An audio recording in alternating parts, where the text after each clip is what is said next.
Now we are going to the chain rule in partial differentiation. Chain rule is an useful technique to solve ordinary differential equations problems and partial differential equations problems. And now let's say a function f, and it depends on x and y, and x depends on t and q, let's say, and y depends on t and r. Okay, now we will find partial derivative of f with respect to t, partial derivative of f with respect to t. So at first we should write every partial derivative at every branch. This branch holds for partial derivative of x with respect to t. This branch holds for partial derivative of x with respect to q, partial derivative of y with respect to r, and partial derivative of y with respect to t. Okay, and partial derivative of f with respect to y, partial derivative of f with respect to x. And now partial derivative of f with respect to t should be from t to f, the partial derivatives will be multiplied. So del x del t multiplied with del f del x, partial derivative of f with respect to x multiplied with partial derivative of x with respect to t, and then another road, this road from t to f should be plus, should be added, and this road will be partial derivative of y with respect to t multiplied with partial derivative of f with respect to y. So this is the chain rule of partial differentiation, and it will be used in each and every problem of PDE. Okay, now we will prove this equation.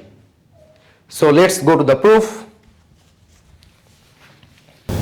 Now we'll go to the proof of this chain rule in partial differentiation. Let's say the function f, and it depends on x and y, and then x depends on t and q, y depends on t and r, let's say.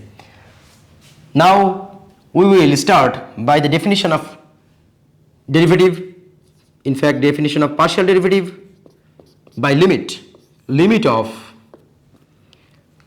f at x of t plus del t and q, y of t plus del t and r, minus f of x at t, q, y at t, r. Okay, by del t when del t tends to 0. Okay, now f at x t plus del t, q, y t plus del t, r,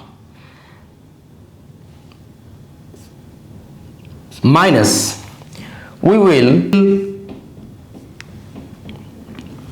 take here an additional term, that is f at x of t.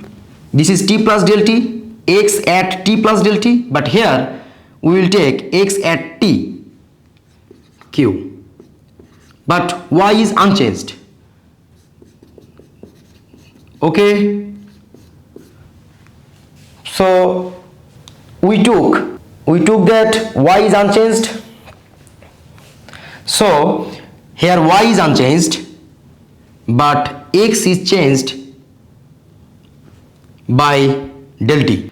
Now we should balance this. So we will take f at x of t q y t plus del t r minus this term f of x at tq y at tr. Okay,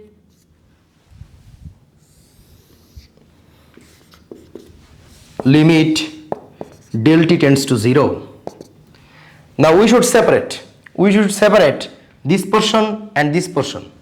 Okay, so we will write f of x t plus del t q y t plus del t r minus f of x at tq y at t plus del t r by del t. Okay, plus f at x tq y t plus del t r minus f at x tq y at tr by del t. Limit del t tends to 0, and in this part limit del t tends to 0. Okay, now we can write from this part limit f of x t plus del t q y t plus del t r minus f of x at tq y at t plus del t r by, we will take del x, so del x by del t we should write plus limit of f of x at tq y at t plus del t r minus f of x at tq y at tr by del y into del y by del t.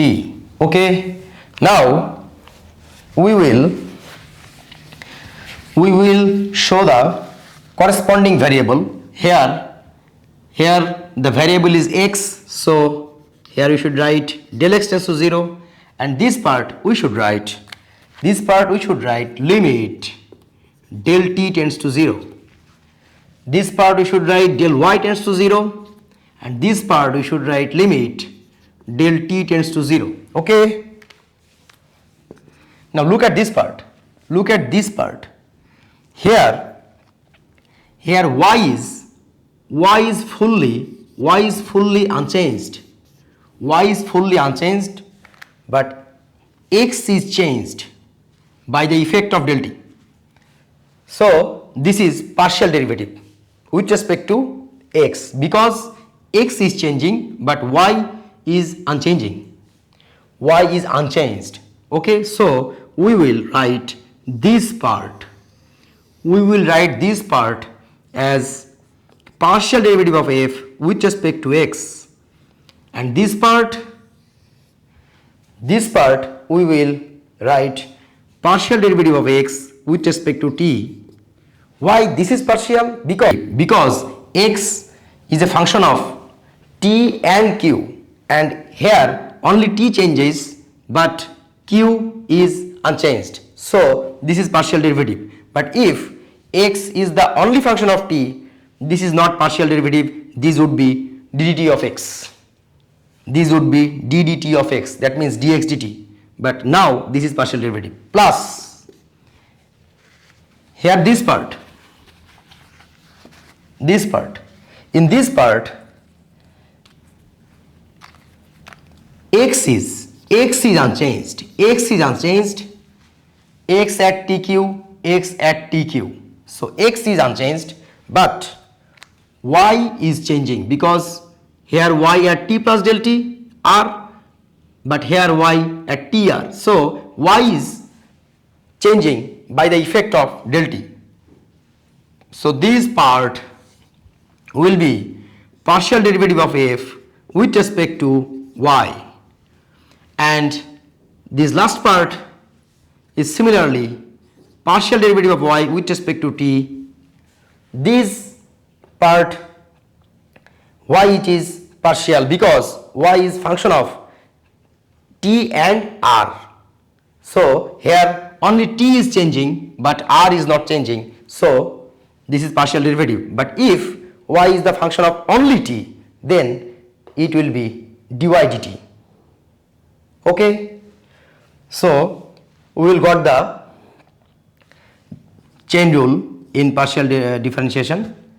This is the proof, this is the derivation. Okay.